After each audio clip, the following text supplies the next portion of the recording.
পরের দিন সকালে তার ঘুম ভাঙল বুক ফাটা কান্নার শব্দে। ঘর থেকে বেরিয়ে দেখলেন এক বিধ্বস্ত মহিলাকে দুজন মহিলা হাত ধরে বাড়ির দিকে নিয়ে যাচ্ছেন। ব্যাপার জানতে তিনি একটা ছেলেকে জিজ্ঞেস করলেন, হেই, কি হয়েছে? আরে বিষ্টুকুণ্ড কাল রাত থেকে বাড়ি ফেরেনি, মাঝে মধ্যে মদ খেয়ে রাস্তার ধারে পড়ে থাকে, তাই কাল রাতে অতটা কেউ আর গা করেনি। আজ ভোরে দেখে ওই চড়কতলার মাঠের ধারে রাস্তায় লাশ পড়ে আছে। নমস্কার, আমি অয়ন। গল্প কথায় আপনাদের সকলকে জানাই আরও একবার স্বাগত। আজকে আপনারা শুনবেন ইপ্সিতা মল্লিকের কাহিনী বিশালাক্ষ। যে সমস্ত শ্রোতা বন্ধুরা আমাদের এই গল্পটি প্রথমবারের জন্য শুনবেন তাদের কাছে অনুরোধ, আমাদের চ্যানেল ঘুরে বাকি গল্পগুলি শুনে দেখবেন। কথা দিচ্ছি, হতাশ হতে হবে না। আজকের গল্প ভালো লাগলে লাইক করে আমাদের পাশে থাকবেন। চলুন তবে আর দেরি না করে শুরু করা যাক আজকের নিবেদন। আপনারা শুনছেন ইপ্সিতা মল্লিকের কাহিনী বিশালাক্ষ।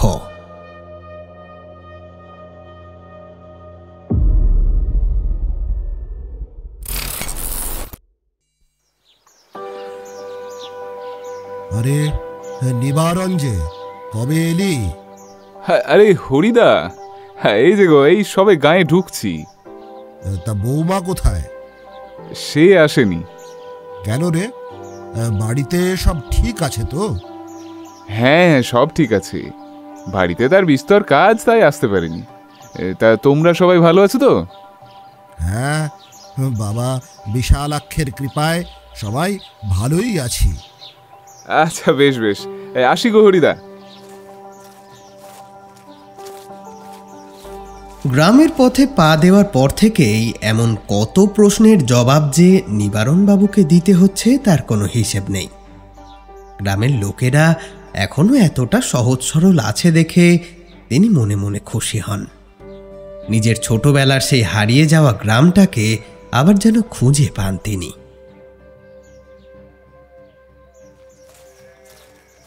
প্রায় আধ ঘন্টা হেঁটে খাল বিল পুকুর জমি পেরিয়ে যখন নিবারণবাবু তার পিসিমার ছোট কুঠিরটায় এসে পৌঁছলেন, তখন দুপুরের রোদ্দুর পড়ে এসেছে।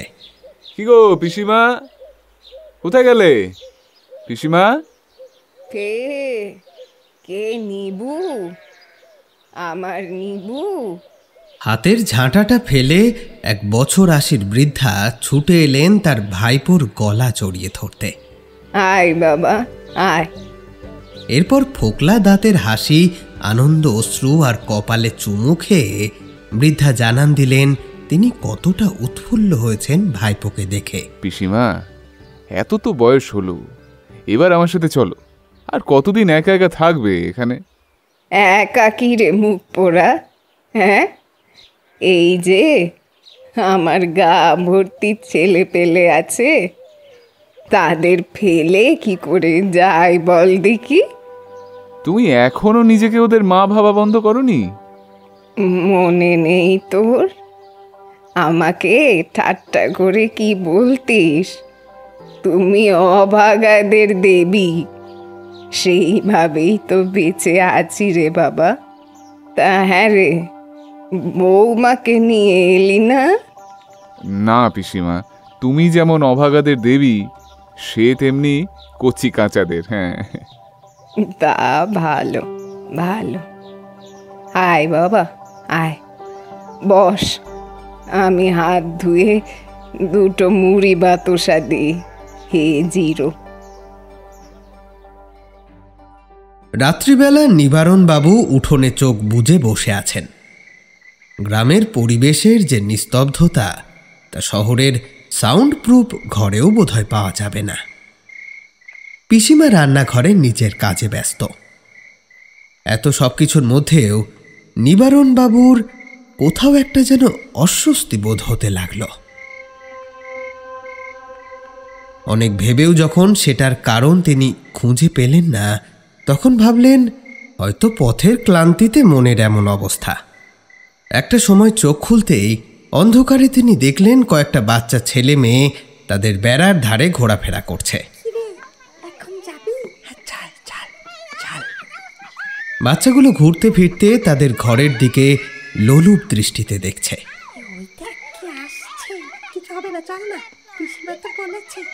ব্যাপারটা আঁচ করে তিনি এগিয়ে গেলেন দরজার দিকে।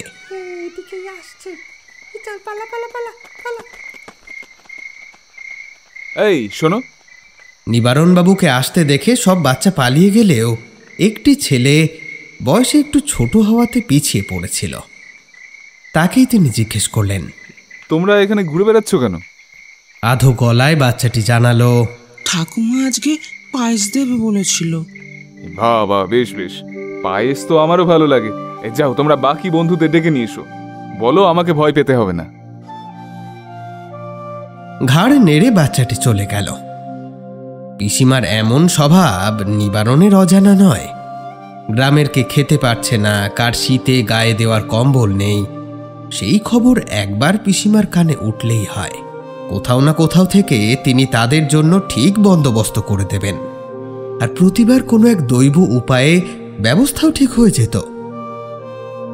নিবারণ বাবুর এই পিসিমা তার নিজের পিসি নন। ছোটবেলায় বন্যার কবলে পড়ে মাকে হারিয়েছিলেন তিনি। তারপর বাবা তাকে এই পিসিমার হাতেই তুলে দিয়ে কোথায় যেন চলে যান। সেই থেকেই বাবার সাথে নিবারণ বাবুর আর দেখা হয়নি। এসব অনেক বছর আগের কথা। আজ তিনি মধ্য বয়সে পা দিয়েছেন। ছোটবেলায় কানাঘুষো শুনতেন যে পিসিমার বয়সের নাকি গাছ পাথর নেই। কেউ জানে না তিনি কত বছর ধরে সকলের বুড়ি মা হয়ে রয়ে গিয়েছেন। গ্রামের লোকেরা প্রায় প্রতিদিনই নাকি নিজের ক্ষেতের ফসল পিসিমার জন্য রেখে যান। সেটা দিয়েই তিনি দুবেলা দুমুঠো খেয়ে দিন গুজরান করছেন। এসব ভাবতে ভাবতে রাত বাড়ল। একটা সময় দল বেঁধে বাচ্চারা পায়েস খেতে এলো। খাওয়া দাওয়া সেরে বেশ তাড়াতাড়ি শুয়ে পড়লেন সকলে। নিবারণ বাবুর এই সময় ঘুমানোর অভ্যেস নেই, তাই তিনি জেগে রইলেন। ঘরের একপাশে জ্বলতে থাকা হ্যারিকেনের আলো ঘরের মধ্যে যেন এক মোহময় পরিবেশের সৃষ্টি করেছে। হ্যারিকেন জ্বলার কারণে কেরোসিন তেলের সাথে সলতে পোড়ার একটা গন্ধ বাতাসকে ভারী করে রেখেছে। আজ নিবারণ বাবু সেটাই উপভোগ করতে থাকলেন।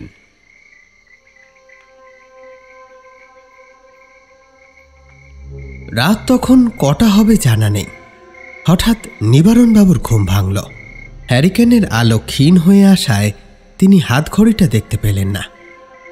ঘরের বাইরে কিসের জন্য একটা গোলমাল শুরু হয়েছে। উত্তেজিত স্বরে কারা কথা বলছে। কারণ বুঝতে তিনি দরজায় অল্প ফাঁক করে বাইরে দেখলেন।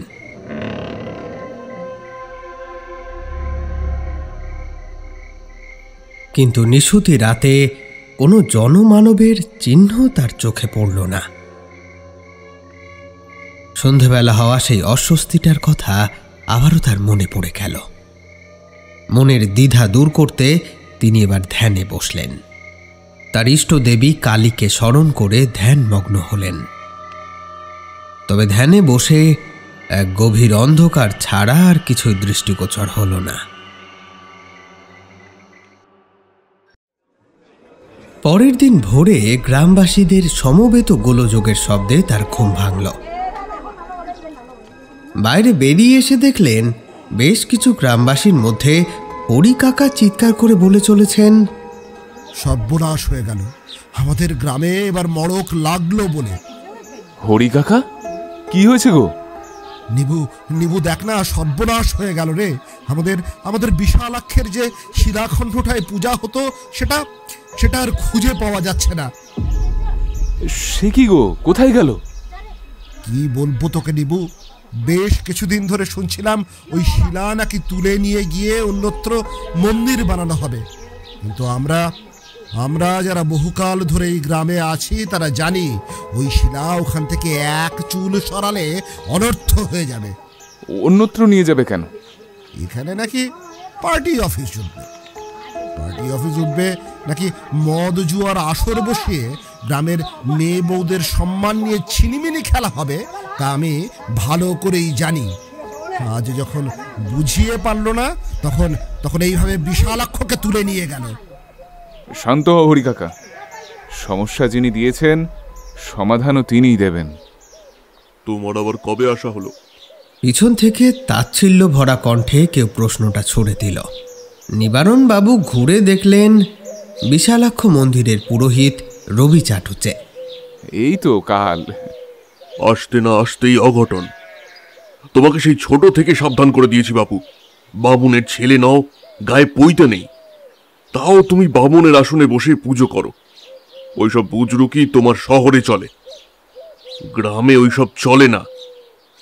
তা এতদিন বাদে আজ হঠাৎ কি মনে করে এলে?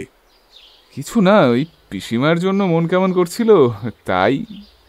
তা বেশ, দেখা করে চলে যাও, গ্রামের ব্যাপারে নাক গলিয়ে তোমার কাজ নেই।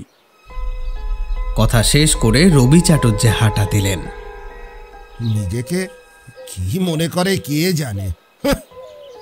তোর যতদিন ইচ্ছে থাকিস রে নিবু, এই বুড়ো এখনো ভাবে আগেকার দিন রয়ে গিয়েছে। ও চোখ রাঙাবে আর আমরা সবাই মেনে নেব। ওর কথায় কান দিস নি?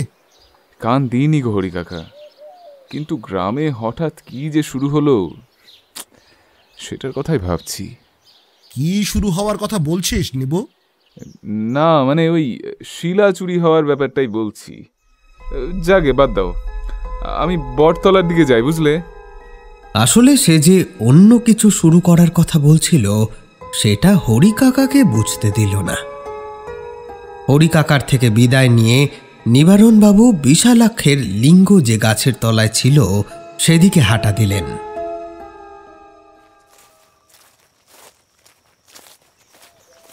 গ্রামের পথে এক কাঠের জ্বালানি মিশ্রিত বন্য গন্ধ রয়েছে। সেটা যেন এক ধাক্কায় নিবারণবাবুর মনকে ঠেলে দিল তার ছোটবেলায়। এই গ্রামে জনশ্রুতি আছে, গ্রামের মাটিতে বিশালাক্ষের লিঙ্গ প্রতিষ্ঠা করে গিয়েছিলেন হিমালয় থেকে আসা এক সাধু। তিনি নাকি এও বলে গিয়েছিলেন, পাপ যেদিন ঘোড়া পূর্ণ করে দেবে সেদিনই নাকি এই লিঙ্গ নিজে থেকেই অদৃশ্য হবে, আর সেদিন থেকেই নেমে আসবে মনুষ্যগণের ওপর বিপত্তি। তবে আজ যেটা হয়েছে তাতে নিবারণবাবুর মনে হচ্ছে এই অদৃশ্য হওয়াটা নিশ্চয়ই মানুষের হস্তক্ষেপ হেতু।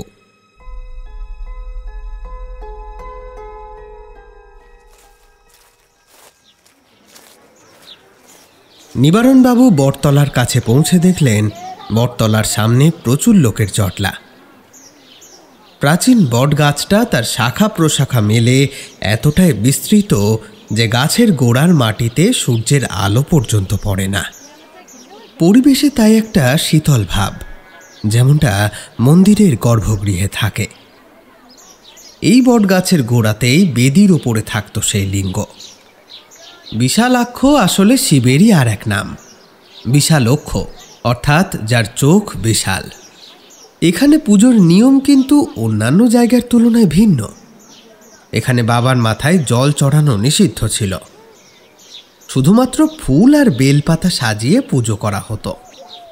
কিন্তু লিঙ্গের আকৃতি এমনই ডিম্বাকার যে ফুল বেলপাতা তার উপরে চাপালেও তা বেশিক্ষণ স্থায়ী হতো না, পড়ে যেত পাশে। প্রতি বছর চড়কের দিনে মহা ধুমধাম করে বাবার পুজো হয়, তার সাথে বসে মেলা। 7 গাঁয়ের লোকে তখন এই বটতলা চত্বর একেবারে গম গম করে। কিন্তু আজ বাবার বেদি শূন্য। গ্রামের লোকের চোখ মুখের অবস্থা জানান দিচ্ছে তারাও ভয় পেয়েছে বিস্তর, যেন তাদের অভিভাবককে হারিয়ে ফেলেছে তারা। নিবারণবাবু ভিড় ঠেলে বেদির সামনে পৌঁছলেন। খানিকক্ষণ বেদিটা ভালো করে লক্ষ্য করতেই সে দেখতে পেল বেদি জলে ভিজে রয়েছে। কি হলো, এখানে জল কি করে এলো? নিবারণবাবুর কথায় গ্রামের কয়েকজন এগিয়ে এসে বলল, তাই তো, জল কেন এলো? বাবার মাথায় জল ঢালা যে মানা। চোখের নিমেষে এই নিয়ে একটা বচসার সৃষ্টি হয়ে গেল। আরে এইসব অনাসৃষ্টির কারণেই তো তিনি চলে গিয়েছেন। গায়ের যত সব নেলচ্ছ মানুষগুলোর কাজ হবে নিশ্চয়। মুখ সামলে কথা বলবেন। এসব বলি আপনি কাদের দিকে ইঙ্গিত করছেন? ভাবছেন আমরা কিছু বসবো না, তাই না? হ্যাঁ হ্যাঁ, আমরাও বলতে পারি। এ তো আপনাদেরই অবহেলার ফল। কত বড় সাহস, নিচু জাত হয়ে আবার আমাদের দিকে আঙুল তুলিস?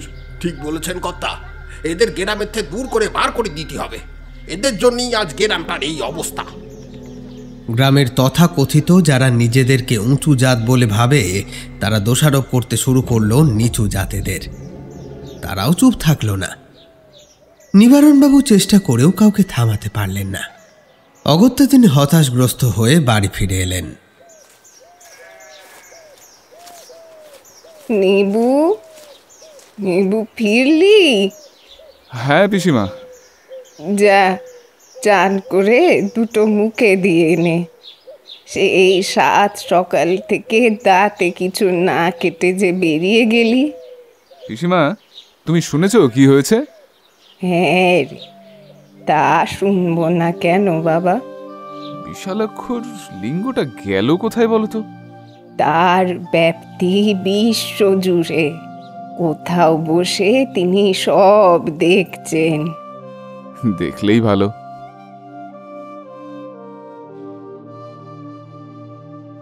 সেদিন রাতে নিবারণবাবু পিসিমাকে বলে শুলেন আগামীকাল তিনি বাড়ির উদ্দেশ্যে রওনা হবেন। তার স্ত্রী বাড়িতে একা রয়েছেন।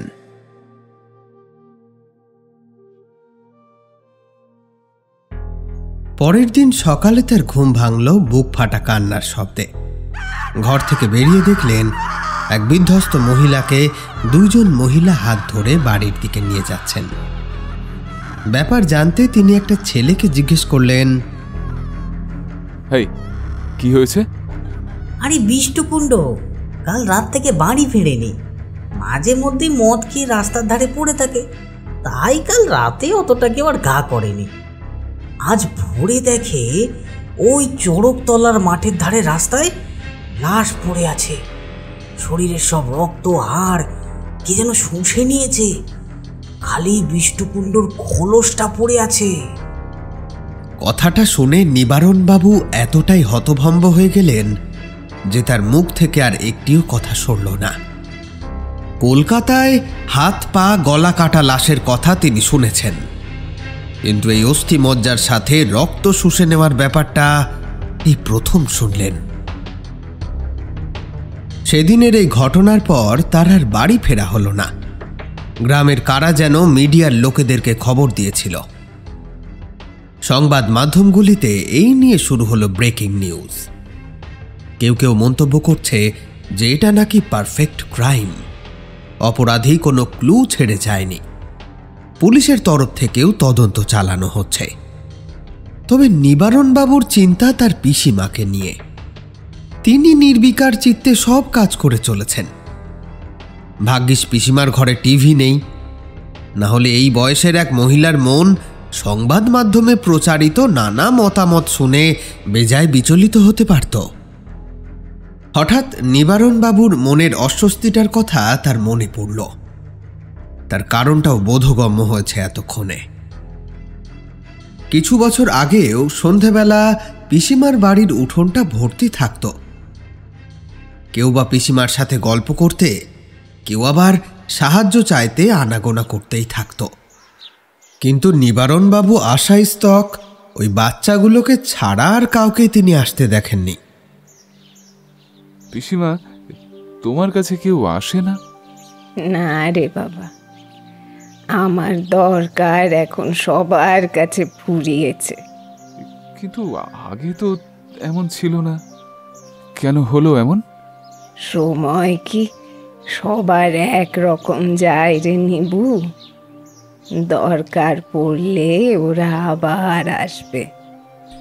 পিসিমার কথায় নিবারণবাবুর মনে একটা চাপা কষ্ট জমাট বাঁধল। মানুষ এত তাড়াতাড়ি সব জিনিসের লাভ ক্ষতি বিচার করে নেয় যে কাজ ফুরোলে এক বৃদ্ধা কেমন আছে এইটুকু জানবার প্রয়োজনও কেউ মনে করে না। নানা রকম ভাবতে ভাবতে সকালে দেখা সেই লাশটির কথা মনে পড়তেই নিবারণবাবুর শরীর শিউরে উঠল।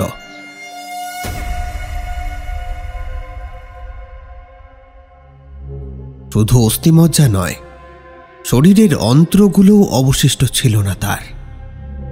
অথচ কি নিপুণ শিল্পকার্যের মতো মানুষটির খোলসে এক টুকরোও আঁচড় আসেনি। এমনভাবে যে কোনো মানুষ খুন করতে পারে না তা বলার অবকাশ রাখে না। আচ্ছা, বিশালাক্ষের লিঙ্গ ওই জায়গা থেকে না সরানোর নির্দেশ কেন দিয়ে গিয়েছিলেন সাধু? কিছু তো ছিল, যার থেকে ওই লিঙ্গ এতদিন গ্রামবাসীদেরকে রক্ষা করে আসছিল। কারণ লিঙ্গ স্থানচ্যুত হওয়ার পরের দিনই এমন নৃশংস একটা খুন নেহাত কাকতালীয় হতে পারে না। বিছানায় শুয়ে শুয়ে এসব কথা ভাবতে ভাবতে সেদিন রাতে নিবারণবাবু জেগেই রইলেন। মাঝ রাতের কিছু পর তার কানে এলো একটা অদ্ভুত ডানা ঝাপটানোর শব্দ। সচরাচর ছোট পাখিদের ডানার শব্দ পাওয়ার কথা নয়, যদি না খুব কাছে থেকে শোনা হয়। তবে এই শব্দ শুনে নিবারণবাবুর মনে হলো এটি বিশাল আকার কোনো পাখি হবে। সময় নষ্ট না করে তড়িঘড়ি বিছানা ছেড়ে উঠে ঘরের বাইরে বেরিয়ে এলেন সন্তর্পণে। প্রথমটাই অন্ধকারে কিছুই ঠাউর হলো না। এদিক ওদিক দৃষ্টি ঘোরাতে ঘোরাতে হঠাৎ একটা সময় দূরের আকাশের দিকে চেয়ে দেখলেন এক মস্ত বড় ডানাওয়ালা পাখি উড়ে যাচ্ছে। কি মনে হতে দিকটা আন্দাজ করে হাঁটতে শুরু করলেন। ততক্ষণে অন্ধকারে তার চোখ দুটো সয়ে এসেছে।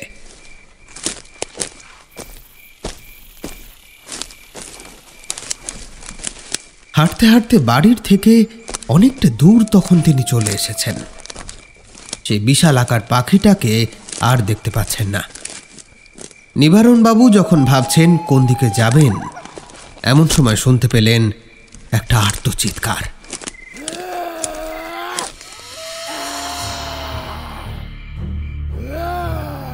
শব্দটা বেশি জোরে হচ্ছে না, কিন্তু তার ভয়াবহতা মারাত্মক।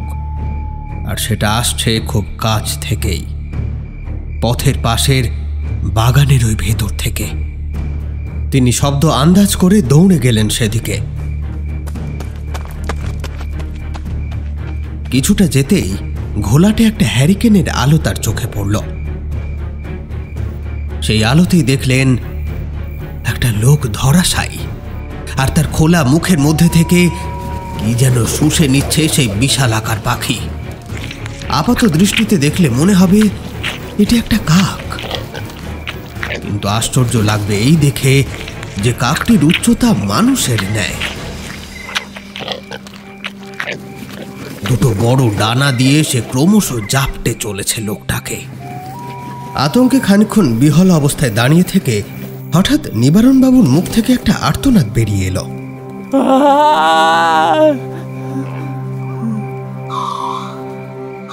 তৎক্ষণাৎ সেই অতিকায় পাখি ঘুরে তাকালো নিবারণবাবুর দিকে।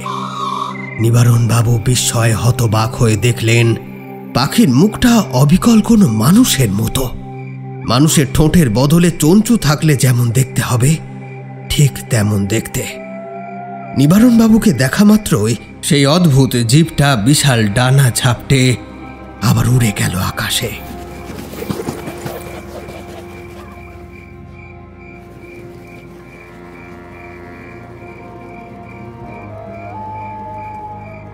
নিবারণবাবু কতক্ষণ যে ওভাবে কাঠের পুতুলের মতো দাঁড়িয়েছিলেন তা তিনি নিজেও জানেন না। সম্বিত ফিরলে পাশে পড়ে থাকা হ্যারিকেনটা হাতে তুলে যখন তিনি সামনে মাটিতে এলিয়ে পড়া লোকটার দিকে এগিয়ে গেলেন, ততক্ষণে শেষ নিঃশ্বাস ত্যাগ করেছে সে। সেই রাতেই পুলিশ আসে। লাশ শনাক্ত করার পর জানা যায় বাগানের মালিক বটকিশোরবাবুর রাত বিরেতে বাগান পাহারা দিতে আসার বাতিক ছিল, আর সেটা করতে গিয়েই তাকে মৃত্যুবরণ করতে হয়েছে।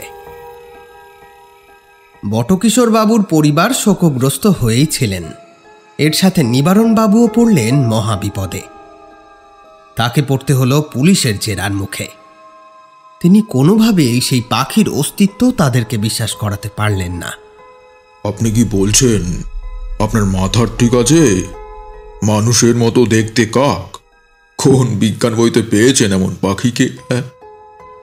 কোথাও পাইনি, কিন্তু আমি নিজের চোখে দেখেছি। ও, তা বয়স কত আপনার? 55। দেশি নেশা করেন নাকি এই বয়সেও? ওসব আমি কোশমিন কালেও করিনি। বেশ, তবে গ্রাম ছেড়ে কোথাও যাবেন না, আপনাকে থানায় যেতে হতে পারে। কেন থানায় যাব? কেন? কেন আবার? জিজ্ঞাসাবাদের জন্য। হতেই পারে আপনি খুন করে গল্প ফাঁদছেন। দেখুন অফিসার, লাশ আপনিও দেখেছেন, আমিও দেখেছি। এবার বলুন তো, মানুষের শরীরে আঘাত না করে তারা হাড় ঘোর রক্ত বের করে নেওয়া যায় কি? না, এইরকম খুন আমিও কখনো দেখিনি। তবে সেটা আপনাকে আমাদের সন্দেহের তালিকা থেকে বের করার যথেষ্ট কারণ নয়। হতেও পারে খুনিকে আপনি জানেন, আর তাকে বাঁচাতেই আপনি আজগুবি কথা বলছেন। ভুল করছেন অফিসার, খুনি কোনো মানুষ হতেই পারে না, এসব মানুষের দ্বারা সম্ভব নয়। গজগজ করতে করতে পুলিশ অফিসার চলে গেলেন। সব যা তা কথা বলছে, পাগল লোক কোথাকার। কি রে নিবু, সকাল থেকে মুখ গোমরা করে বসে আছিস যে বড়? পিসিমা, কাল রাতে ওটা কি দেখলাম, না না, বিশ্বাস করতে পারছি না, কিছুতেই বিশ্বাস করতে পারছি না। সেই নিয়ে সকাল থেকে মন খারাপ করে বসে থাকলে চলে? দেখলে তো পিসিমা, সকালবেলা ওই টিভির ছেলে ছোকরাগুলো কিরকম সব প্রশ্ন করছিল। বলে কিনা, আপনি কি এমন কোনো পাখি কখনো সিনেমায় দেখেছেন? সেদিন রাতে দেখার সঙ্গে সিনেমার দেখার কি সম্পর্ক? ওরা কি আমাকে পাগল ঠাউরানোর চেষ্টা করছে? কবি বলেছেন না, যে তোরে পাগল বলে তারে তুই বলিস নে কিছু। তবে কি চাও পিসিমা, সব জেনে মুখ বুজে থাকি? পাখিটা ওভাবে হাওয়ায় মিলিয়ে গেল, এরকম একটা অদৃশ্য শত্রুর সঙ্গে আমরা কিভাবে পেরে উঠব? সাহায্য চেয়ে নে। কার থেকে? যার থেকে এতদিন চেয়ে এসেছিস।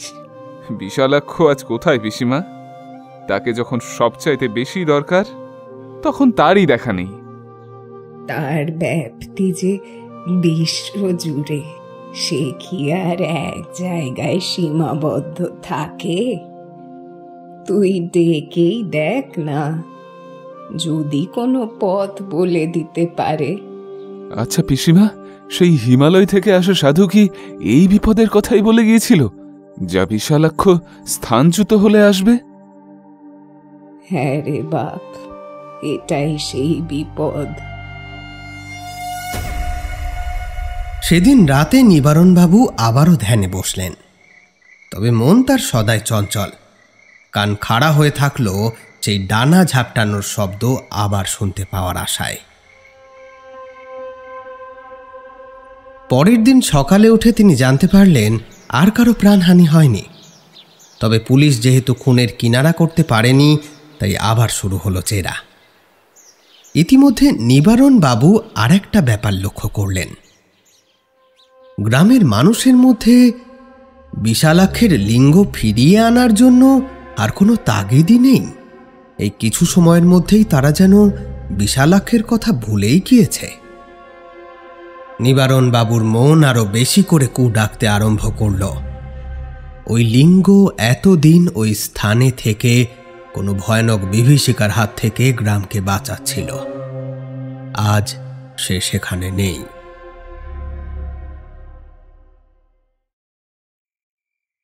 সারাদিন থানায় কাটিয়ে নিবারণবাবু সন্ধেবেলায় দাওয়ায় বসে ঢুলছিলেন। হঠাৎ গ্রামের মধ্যে গণ্ডগোল শুনে তার চটকা ভাঙে। কানে ভেসে আসে এক মায়ের করুণ সুরের কান্নার শব্দ। গ্রামের লোকেদের পিছনে ছুটে নিবারণবাবু যখন বাড়ির সামনে এসে পৌঁছলেন, তখন দেখতে পেলেন দৃশ্যটা। এক শিশুর শুধুমাত্র খোলসটুকু পড়ে রয়েছে। তার মায়ের শরীরটাও পাশে এলিয়ে পড়ে, হয়তো কাঁদতে কাঁদতে জ্ঞান হারিয়েছে। নিবারণবাবুর বুঝতে বাকি রইল না। গ্রামের লোকেদের মুখে তিনি শুনলেন, বাচ্চাটির মা বাচ্চাটিকে প্রতিবেশীর বাচ্চার সাথে খেলতে দিয়ে রান্নাঘরের কাজ সারছিল। রান্নাঘর থেকে উঠোনের সব অংশই দেখা যায়, তাই সন্ধেবেলা হলেও অসুবিধা হচ্ছিল না। হঠাৎ মা দেখল একটা কালো অতিকায় পাখি উঠোনের সামনে এসে দাঁড়িয়েছে। বাচ্চাটির মা রান্নাঘর ছেড়ে উঠে যেতে যেতেই সব শেষ। তবে আশ্চর্যের ব্যাপার এই যে পাখিটা অন্য বাচ্চাদের কিন্তু আক্রমণ করতে গিয়েও পারেনি, কেবলমাত্র আক্রমণ করেছে তার বাচ্চাকে। ইচ্ছা না থাকলেও এবার সকলকে বিশ্বাস করতেই হলো যে যা কিছু ঘটে চলেছে তা মোটেও স্বাভাবিক ঘটনা নয়।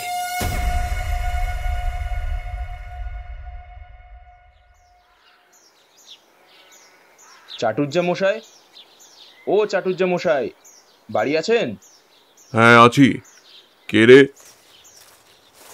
ও জগাই, কি মনে করে?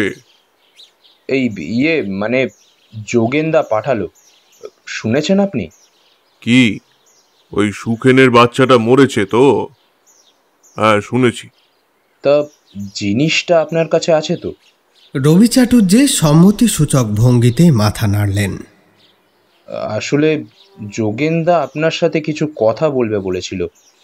কি বলবে? সেটা তো আমি জানি না, আপনি একবার চলুন আমার সাথে। রবি চাটুর্যের অনিচ্ছা সত্ত্বেও দুপুরের ভাত ঘুম ত্যাগ দিয়ে জগাইয়ের সাথে গেলেন বিধায়ক যোগেন সর্দারের বাড়িতে। আসুন চাটুর্য মশাই, ভিতরে আসুন। জগাই, তুই এখন যা। বসুন চাটুর্য মশাই।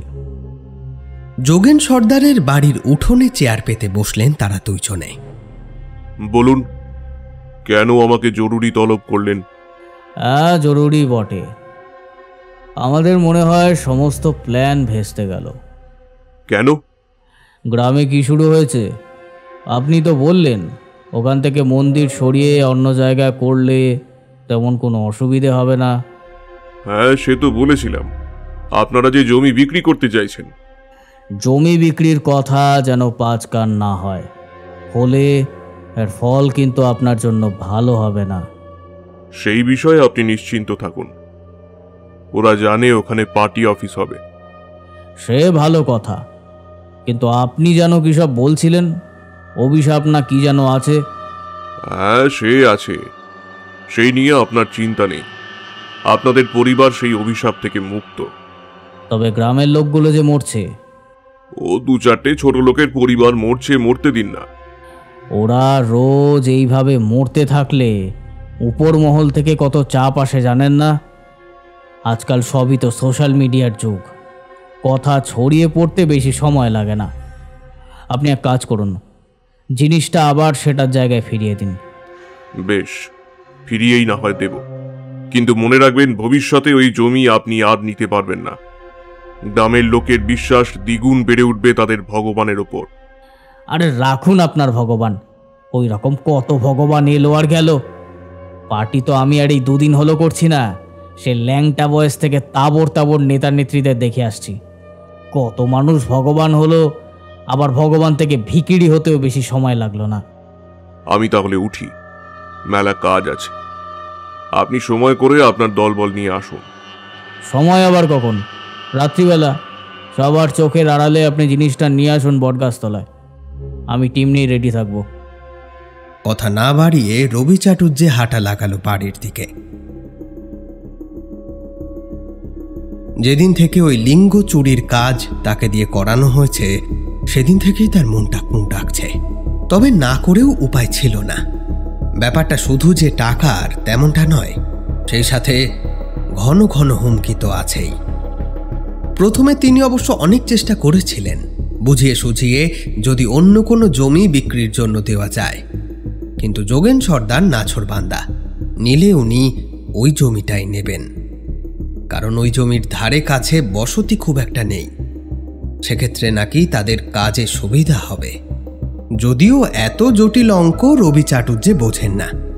মোদ্দা কথাটা হলো, টাকাটা পেলে তিনি নিজের ছেলেটাকে কলকাতার ভালো কলেজে পড়াতে পারবেন। মূলত এই লোভেই তার এই কাজে নামা। মনের ভেতরের খচখচানি দূর করতে তিনি ঠাকুর ঘরে গেলেন। সেখানে এক আলমারিতে ঠাকুরের বাসনকোসন রাখা থাকে। সেই আলমারি খুলে তিনি কি যেন একটা খোঁজার চেষ্টা করলেন, কিন্তু অনেকক্ষণ খুঁজেও যখন জিনিসটা তিনি পেলেন না, তখন তার কপালে বিন্দু বিন্দু ঘাম জমতে শুরু করল। তিনি ছুটে গেলেন রান্নাঘরের দিকে।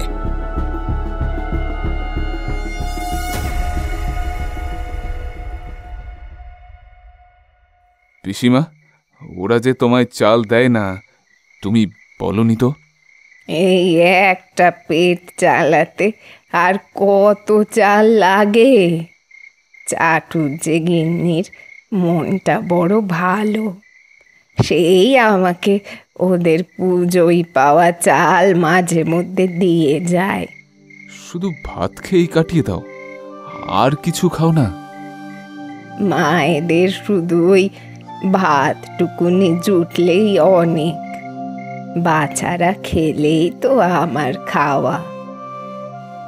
আচ্ছা পিসি, আমার একটা প্রশ্নের উত্তর দেবে তুমি? না মানে, তোমার নিজের বলে কেউ নেই? তাদের সাথে দেখা করতে ইচ্ছে করে না? ও মা, থাকবে না কেন? এই তো তোরা আছিস। হ্যাঁ, আমরা তো আছি, মানে আমরা ছাড়া তোমার আর কেউ নেই? পিসিমা কোনো উত্তর না দিয়ে মিটিমিটি হাসতে থাকেন। আছে। কে? নিবারণের পানে চেয়ে অত্যন্ত শান্ত গলায় পিসিমা বললেন, আমার স্বামী। হ্যাঁ, বিয়ে? মানে তুমি বিয়ে করেছিলে? ওই বট গাছ তলায় যার বাস, উনি আমার বিয়ে করা স্বামী।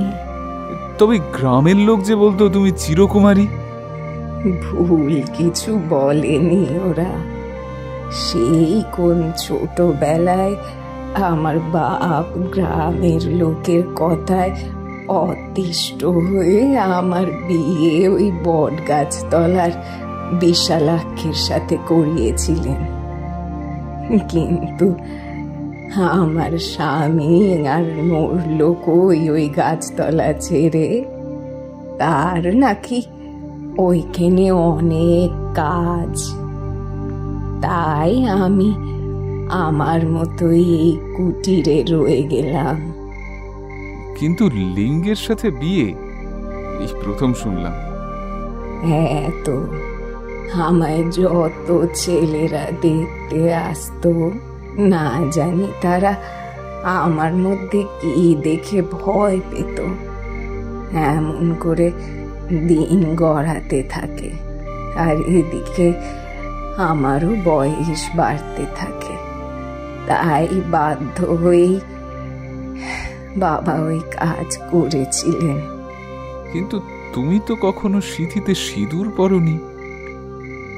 আমাকে আর সিঁদুর পরালে কখন আমার স্বামী? তাই ওই বিয়ে মনে মনেই হয়েছিল, বাহ্যিক কোনো আর চিহ্ন নেই।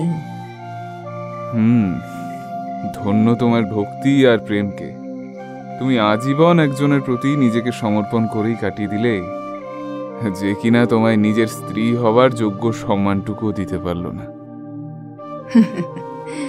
ওই সব শাখা সিঁদুর ও তো শুধু দেহের শুদ্ধি ঘটানোর জন্যে। আমার মন প্রাণ দেহ আত্মা সবই তো তার চরণেই দিয়ে রেখেছি। নিজেকে সমর্পণ করার মাঝে চাওয়া পাওয়া আসছে কেন? আর সেইভাবে দেখতে গেলে উনি আমাকে একেবারে বঞ্চিত করেননি। তুমি তাকে পেয়েছো? সে কথা এখন থাক। নিবারণ বাবু দীর্ঘশ্বাস ফেলে বসে রইলেন।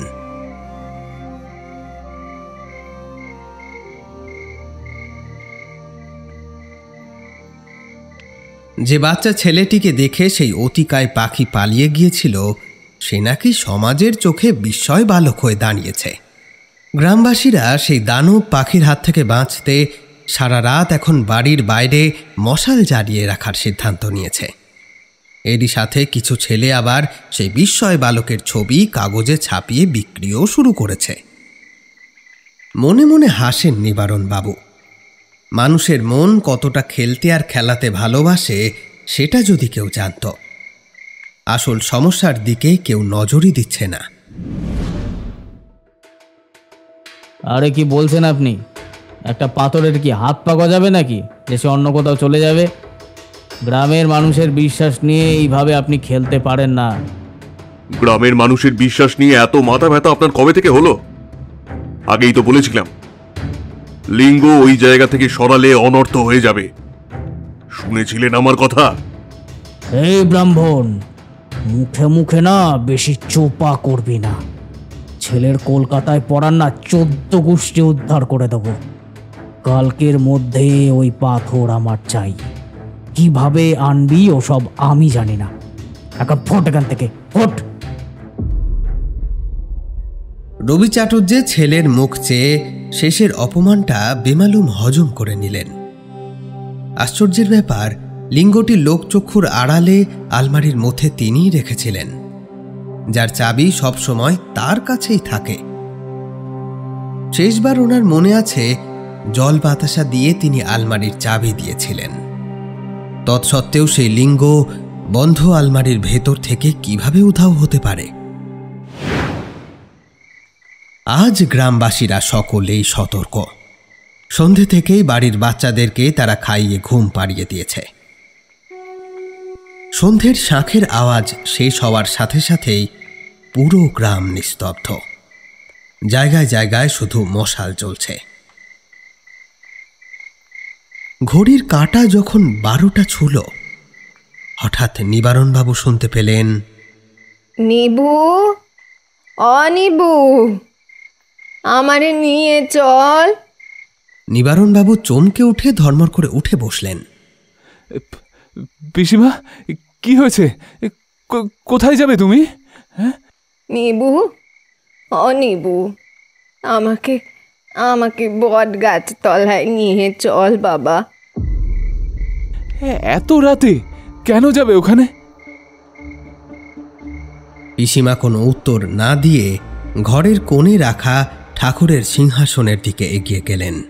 তারপর সেখান থেকে একটা চুবড়ি নিয়ে এসে নিবারণবাবুর সামনে দাঁড়ালেন। চল, সময় তো হয়ে গিয়েছে। বিশালাক্ষকে তার জায়গায় আমরা ফিরিয়ে দিয়ে আসি। বিস্ময়ে যেন আকাশ থেকে পড়লেন নিবারণ। তুমি তুমি কেমন করে? নিবারণবাবু তার নিজের চোখকেই বিশ্বাস করতে পারছেন না। তার পিসিমা কিভাবে ওই বট গাছের তলা থেকে এই লিঙ্গটা তুলে আনলো কিছুতেই তার মাথায় ঢুকছে না।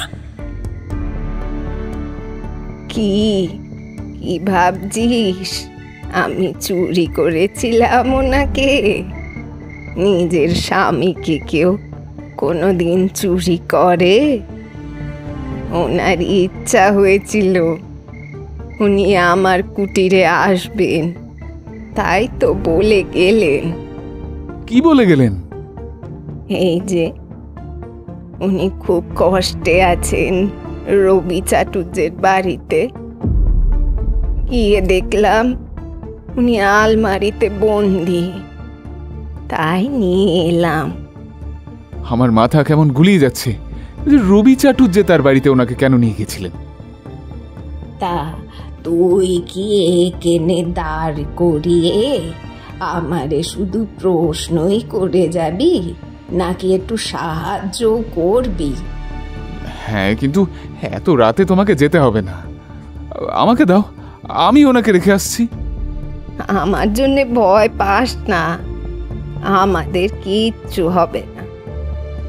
এই বলে পিসিমা এগিয়ে যাচ্ছে দেখে নিবারণবাবু তার পিছু নিলেন। বটগাছ তলা আজ সম্পূর্ণ শুনশান। কেউ সন্ধ্যাবেলা একটা প্রদীপ এখানে জ্বালিয়ে রেখে গিয়েছিল। সেটাই অল্প আলো ছড়িয়ে দিচ্ছে বেদিতে। পিসিমা সেই বেদিতে উঠে হাত দিয়ে ফুল পাতা সরিয়ে দিতে থাকলেন।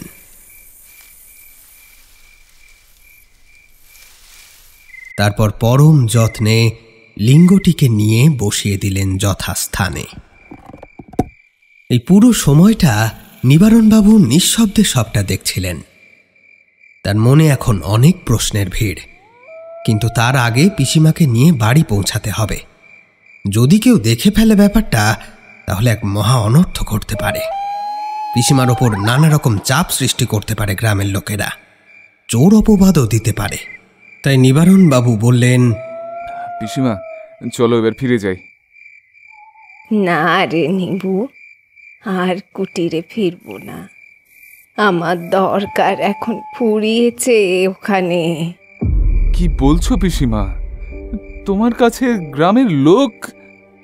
গ্রামের বিপদ এখনো কাটেনি।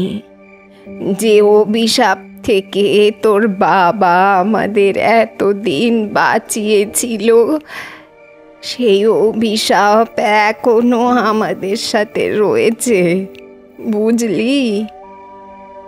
রবি চাটুর্যে সব জেনে বুঝে ওই অভিশাপকে গ্রামে নেমে আসতে দিয়েছে। কি অভিশাপ? আমি তো শুনিনি। তুই শুনবি বা কি করে? ওই রবি চাটুর্যে যে তোকে গ্রাম ছাড়া করেছিল, তখন তোর কতই বা বয়স হবে? ওসব কথা থাক না পিসিমা, এখন ঘরে চলো। না রে নিবু, আমার কাজ ফুরিয়েছে তো। তবে তবে শোন, যাওয়ার আগে তোকে আমি কিছু দিয়ে যাব। কোথায় যাবে পিসিমা? কথাটা বলতে গিয়ে নিবারণবাবুর গলাটা কেঁপে উঠল। কাছে আয়, আয়, তোকে অতীতটা দেখায়, তবে তোর বুঝতে সুবিধা হবে। নিবারণবাবু মন্ত্রমুগ্ধের মতো পিসিমার দিকে এগিয়ে গেলেন। তার পাশে গিয়ে বসতেই পিসিমা নিবারণবাবুর দুই ভ্রুর মধ্যস্থানে বৃদ্ধাঙ্গুল দিয়ে চেপে ধরলেন।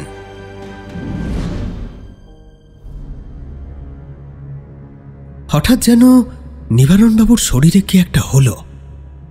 চোখের সামনে থেকে বট গাছ, পিসিমা এসব কিছু মুছে গিয়ে ফুটে উঠল অন্য একটা দৃশ্য, একটা গ্রামের ছবি।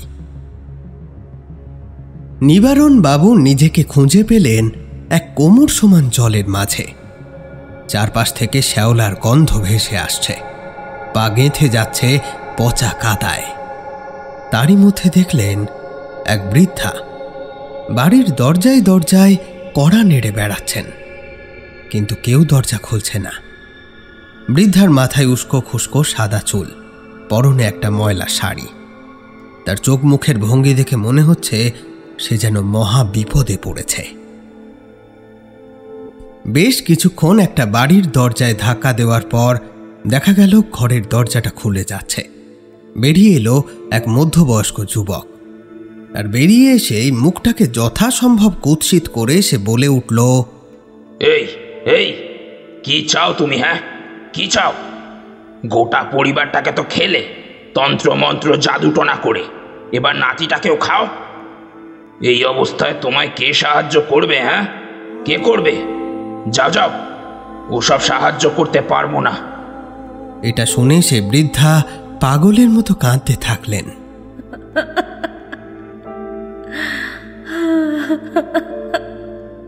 নিবারণবাবু সাহস করে বৃদ্ধার কাছে এগিয়ে গেলেন। তাকে সান্ত্বনা দেওয়ার ভঙ্গিতে কিছু একটা বললেনও, তবে তার কথা বোধহয় বৃদ্ধার কানে পৌঁছল না। তিনি শুনতে পেলেন বৃদ্ধার ক্ষীণ অথচ কর্কশ কণ্ঠস্বর, আমি আমি খারাপ নই, আমি তন্ত্র মন্ত্র জাদু টোনা আমার আমার ছেলে বউকে বাঁচাতে করেছি। ওদের ওদের যে মারণ রোগে ধরেছিল, আমি যে গরিব, আমার যে পয়সা নেই, যে পথ করে ওদের ওদের বাঁচাবো। কথা শেষ করে বৃদ্ধা ভয়ানক কাশতে শুরু করে দিলেন।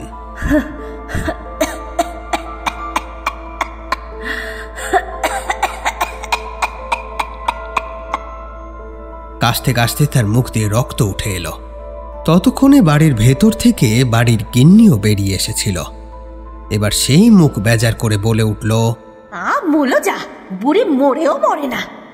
এহেন লাথি ঝাঁটা খেয়ে বৃদ্ধা বিলাপ করতে করতে ফিরে চললেন নিজের কুটিরের দিকে।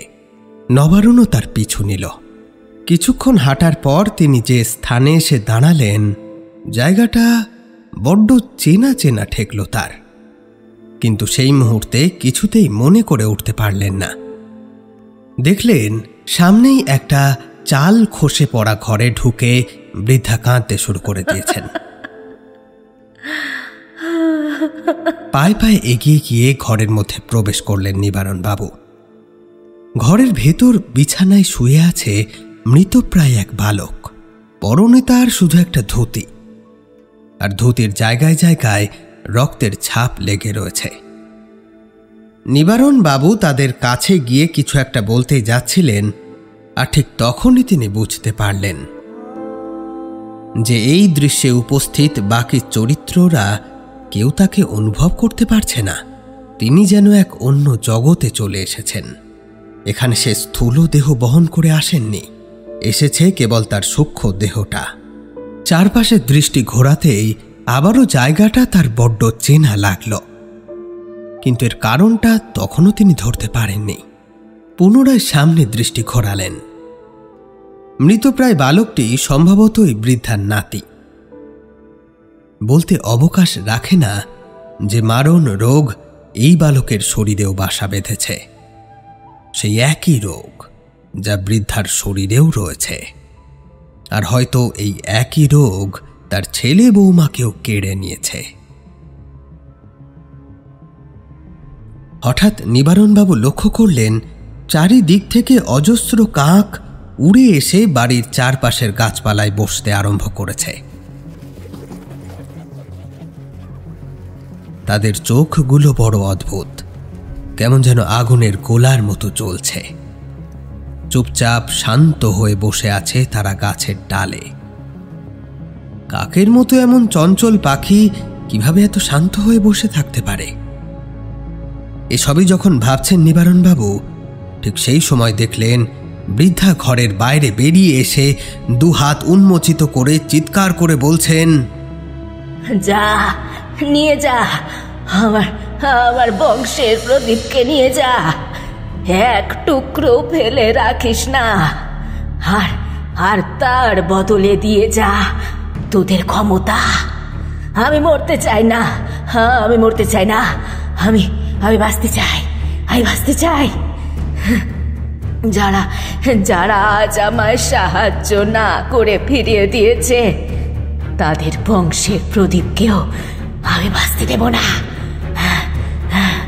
আয় আয়, তোদের কুটিল দৃষ্টি দিয়ে যা, আয় তোদের সেই টুকরে খাওয়ার ঠোঁট দিয়ে যা, আয় তোদের কালো দুজোড়া টানা দিয়ে যা।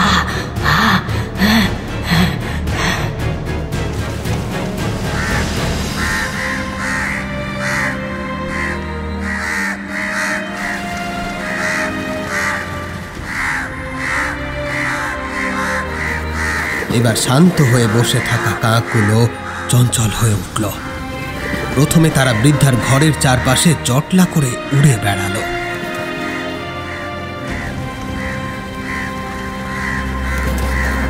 তারপর একসাথে সকলে মিলে ঘরের ভেতর ঢুকে এসে বালককে ছিঁড়ে খেতে শুরু করল।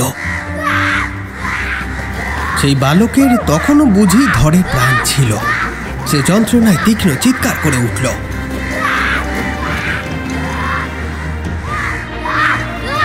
নিবারণবাবু দুই হাতে কান চেপে ধরেও সে চিৎকারের তীব্রতা কমাতে পারলেন না। পৈশাচিক সে দৃশ্য।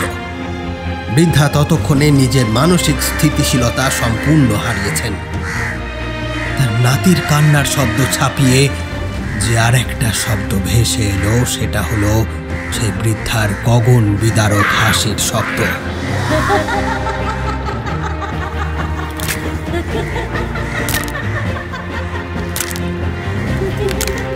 এবার ঘটতে থাকলো আরো এক অবিশ্বাস্য ঘটনা। চোখের নিমেষে সেই বৃদ্ধার শরীরে পরিবর্তন দেখা দিল। তার শরীরের চামড়া ভেদ করে বেরিয়ে আসতে শুরু করলো অজস্র কালো পালক।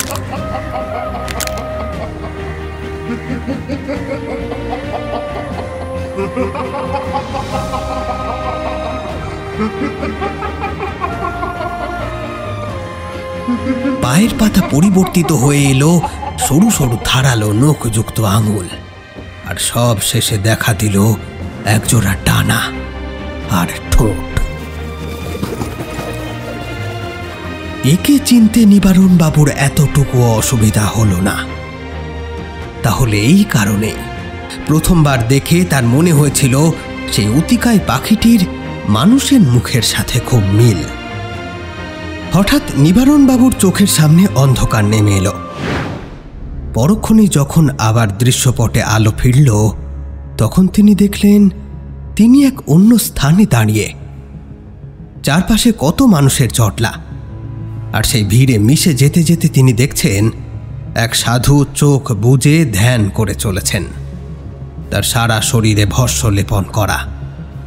একটা সময় সাধু চোখ খুলে বলতে শুরু করলেন, আমি দেখতে পাচ্ছি তোমাদের গ্রামে যে ভয়ানক পিশাচ আক্রমণ শুরু করেছে, সে তোমাদের সকলকে নির্বংশ না করে পর্যন্ত থামবে না। একে শেষ করা ভীষণ কঠিন কর্ম। তার থেকে বরং আমি এমন এক ব্যবস্থা করে যাব যাতে তোমাদের রক্ষা হয়। তবে আমি যে নিয়ম বলে দেব সেটা যেন অক্ষরে অক্ষরে পালন করা হয়। আমি এক শিবলিঙ্গ এই স্থানে প্রতিষ্ঠা করব। বন্যার সময় এই গ্রামের বেশ কিছু লোক আশেপাশের গ্রামে ছড়িয়ে ছিটিয়ে গিয়েছে, তাদেরকেও রক্ষা করতে হবে। এই স্থানটি আশেপাশের 3 গ্রামের মধ্যস্থলে অবস্থান করে, তাই এখানে প্রথমে একটি বট গাছ লাগাতে হবে, আর তার নিচেই থাকবে শিবলিঙ্গ। কথাটি বলে সেই সাধু স্থান ত্যাগ করেন। নিবারণবাবু এতক্ষণে নিজের গ্রামকে চিনতে পেরেছেন, জানতে পেরেছেন বহু প্রাচীন সেই অভিশাপটি কি। তবে তার মনে আছে তার বাবা মাঝে মধ্যে বলতেন তাদের আসল বাড়ি অন্য এক গায়ে। এই তবে সেই গ্রাম। বন্যার কবল থেকে বাঁচতে তারা অন্য গ্রামে বসবাস শুরু করেছিলেন, কিন্তু ভাগ্যের এমন পরিহাস যে সেখানেও তারা বন্যায় সব হারায়। এরপর কে যেন নিবারণবাবুর চোখের সামনের দৃশ্যপট আবারও বদলে দিলেন। তিনি এখন দেখতে পাচ্ছেন তার সামনে রয়েছে যজ্ঞকুণ্ড, সেই সাথে পূজার বিভিন্ন আচার সামগ্রী, আর আগের দৃশ্যের সেই সাধু শিবলিঙ্গে অভিষেক করে চলেছেন।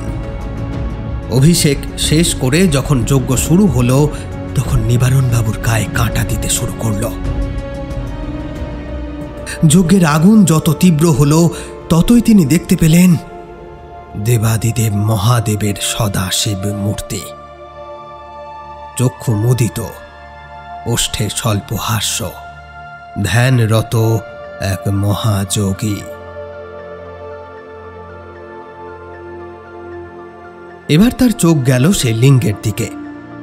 সেই লিঙ্গ থেকে এক দিব্য আলো বিকিরণ হতে শুরু করেছে।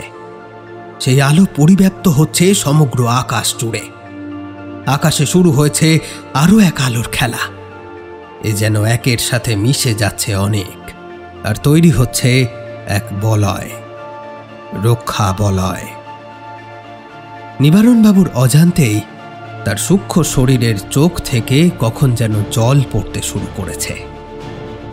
দেবাদিদেবের সৌম্য মূর্তি চাক্ষুষ করছেন তিনি। সত্যি কি এত সৌভাগ্য তার প্রাপ্তি? ওদিকে যজ্ঞ শেষ হলে সেই সাধু সকলকে উদ্দেশ্য করে বললেন, এই লিঙ্গে কোনোদিনও জল ঢালবে না। এটি আজ থেকে এখানে মহাদেবের চোখ রূপে অবস্থান করবে। তিনি তার দৃষ্টি দিয়ে বলয় বেষ্টিত করে সেই পিশাচের হাত থেকে তোমাদের সকলকে রক্ষা করবেন। আর যদি লিঙ্গে জল ঢালো, জল পড়লে তিনি যদি চোখ বন্ধ করেন তবে কিন্তু অনর্থ। একটা বিশেষ তিথিতে তাকে স্নান করাতে হবে, তবে সে ব্রাহ্মণদের কাজ, সকলে মিলে করতে যেও না। আর বৃষ্টির জল থেকে এই বটগাছ আশা করছি তাকে বাঁচাবে। কোনো এক গ্রামবাসী জিজ্ঞেস করল, বাবাকে আমরা কি নামে ডাকবো? বিশালাক্ষ, অর্থাৎ বিশাল চোখ যার। মনে রেখো, এ লিঙ্গ যেন স্থানচ্যুত কোনোদিনও না হয়।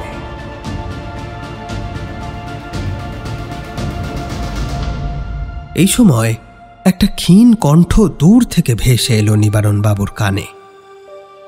এতটাই দেখাতে পারলাম বাবা,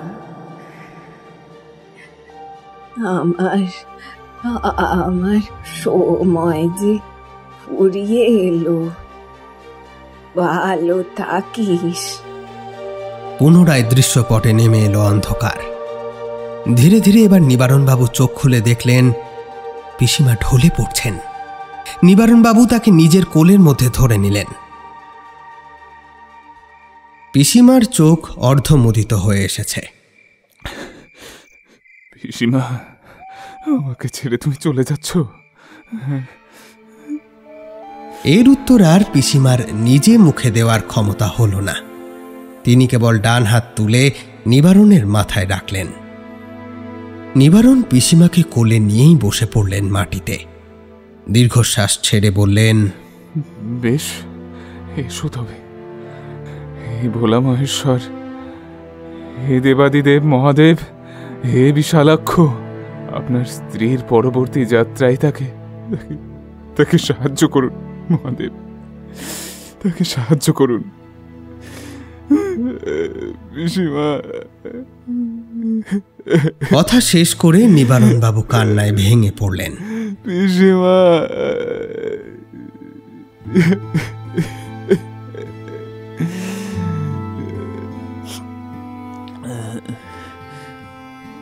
ঠিক তারপরেই চোখ মুছে অবাক হয়ে তাকিয়ে দেখলেন তার পিসিমার শরীর থেকে একটা আলো বেরিয়ে ঊর্ধ্বমুখে যাত্রা শুরু করেছে, আর সেটা ক্রমশ আকাশের দিকে বিলীন হয়ে যাচ্ছে।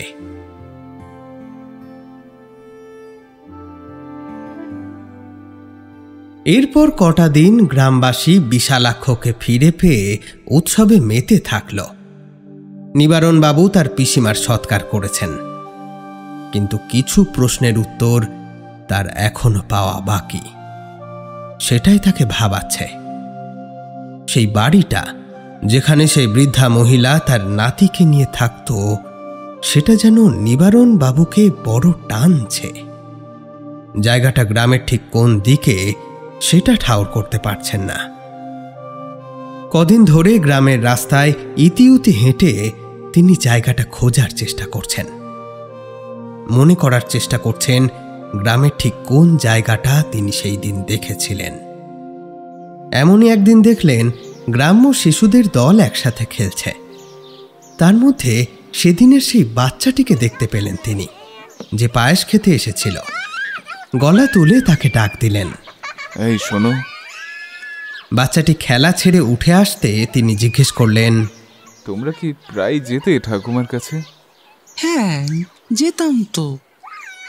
আচ্ছা বেশ, আমাকে একটা কথা তুমি মনে করে বলো তো।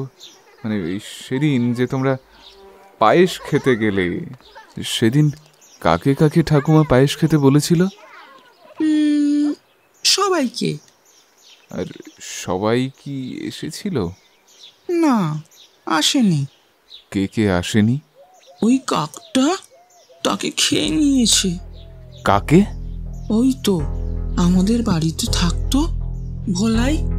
ওকে সেদিন কত করে ডাকলাম, কিন্তু ওর মা আসতে দিল না। আচ্ছা যাও খেলো। নিবারণ বাবু একটা প্রশ্নের উত্তর পেলেন। ওই বাচ্চাটিকে দেখে সেদিন সেই অতিকায় কাক কেন পালিয়ে গিয়েছিল। তার আসল কারণ বাচ্চাটি নয়, আসল কারণ পিসিমা। পিসিমার সেই পায়েস, সেটা কোনো সাধারণ পায়েস ছিল না, সেটা ছিল প্রসাদী পায়েস। পিসিমা আসন্ন বিপদের কথা আঁচ করে সেই বাচ্চাগুলোকে ওই পায়েস খাইয়েছিলেন। আর সেই কারণে সেদিন রাত্রিবেলা সেই পাখি নিবারণবাবুকে দেখে আক্রমণ না করে অদৃশ্য হয়ে যেতে বাধ্য হয়েছিল।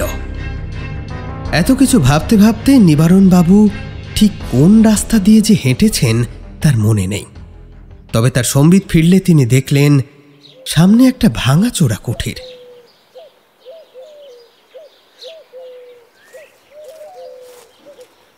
ছোটবেলায় কতবার খেলতে খেলতে এটার সামনে এসেছেন, কিন্তু কোনোবারই মনে হয়নি ভিতরে গিয়ে দেখতে।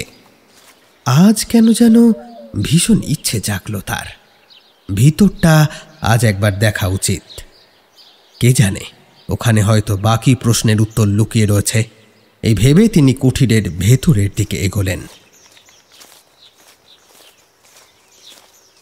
সেখানে জমাট বাঁধা অন্ধকার, বাইরের আলো যেন কোনো অপ্রাকৃতিক কারণে সেখানে গিয়ে পৌঁছয় না। নিবারণবাবু চারপাশ নিরীক্ষণ করে দেখতে থাকলেন। এমন সময় হঠাৎ একটা কণ্ঠে তিনি হকচকিয়ে উঠলেন। কেউ যেন নিবারণবাবুকে উদ্দেশ্য করেই বলছে, এখানে কেন এসেছো? এই স্বরটা চিনে নিতে নিবারণবাবুর এতটুকু অসুবিধা হলো না। যদি বলি আপনার সাথে দেখা করতে। কি করবে দেখা করে? কিছুই না, মানে এটাই বলার ছিল যে আপনার সময় শেষ হয়েছে এই পৃথিবীতে। এবার আপনি আপনার পরবর্তী যাত্রায় পাড়ি দিন।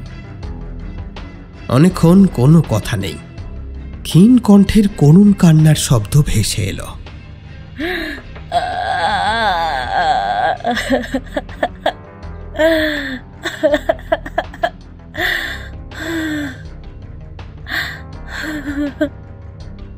বেশ, আমি চলে যাব, তবে তোমাকে আবার একটা কাজ করতে হবে। বলুন, কি কাজ? আমার নাতির সৎকারের কাজ হয়নি। আমি আজও তার হাড় গোড় আঁকড়ে পড়ে আছি। তোমাকে সেটা সৎকারের ব্যবস্থা করতে হবে। আমি কথা দিচ্ছি, আমি নিজে হাতে সেই কাজ করব। এরপর নিবারণবাবু শুনতে পেলেন একটা ডানা ঝাপটানোর শব্দ, আর সাথে সাথেই ঘরের ভেতর বাইরের আলো প্রবেশ করল। নিবারণবাবু দেখলেন তার সামনে পড়ে রয়েছে একটা জরাজীর্ণ পোটলা। আর বেশি না ভেবে সেটাকে হাতে তুলে নিয়ে তিনি বেরিয়ে পড়লেন।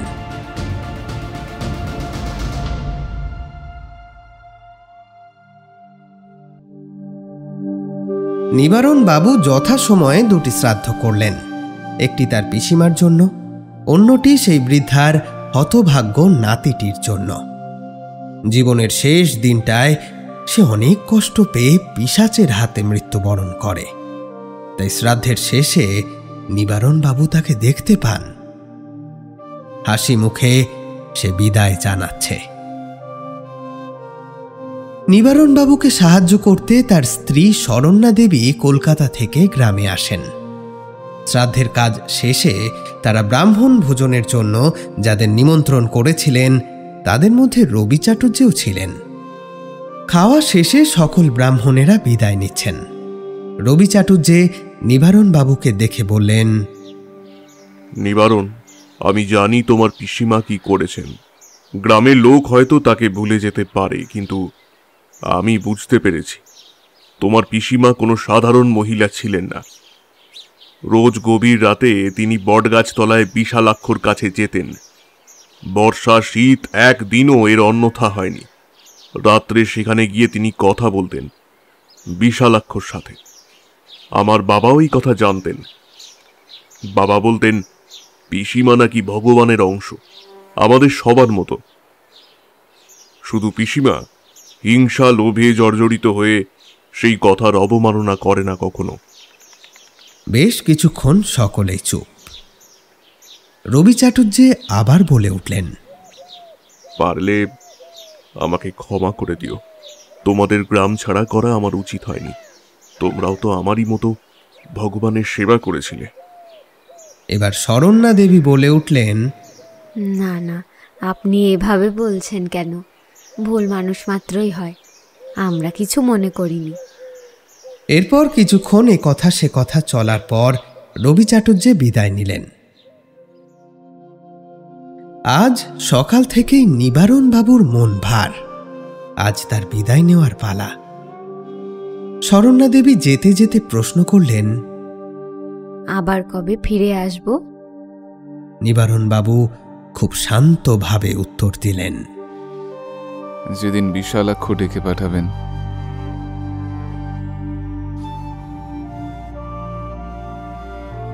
শুনছিলেন ঈপ্সিতা মল্লিকের কাহিনী বিশালাক্ষ।